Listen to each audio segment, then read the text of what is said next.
మీరు దేవతామూర్తులై ఉండి కూడా ధర్మవిరుద్ధంగా దేవతా అంశ కలిగిన వారుగా ఉండి కూడా ధర్మవిరుద్ధంగా ప్రవర్తించారు, కూడని పని చేశారు. కాబట్టి మీరు దేవతా రూపాలతో ఉండే అర్హత కోల్పోయారు. కాబట్టి మానవలోకంలో మానవ రూపంతో జన్మింతురుగాక అని శపించాడు. అందులో ప్రధానంగా మిగతా 7 కంటే కూడా ద్యు అనే ఈ అష్టమ వసువు 8వ వసువు ఈ దోషంలో ప్రధాన పాత్రధారి కాబట్టి అతని మీద కొంచెం తీవ్రమైన ఆగ్రహాన్ని వ్యక్తం చేశాడు.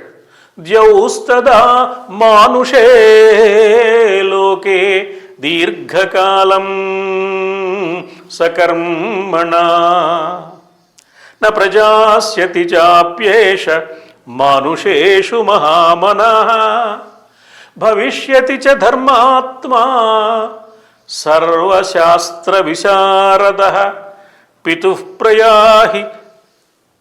ప్రియో హి తే యుక్తః. ఈ విధంగా శాపక్రమం మనకు కనపడుతుంది.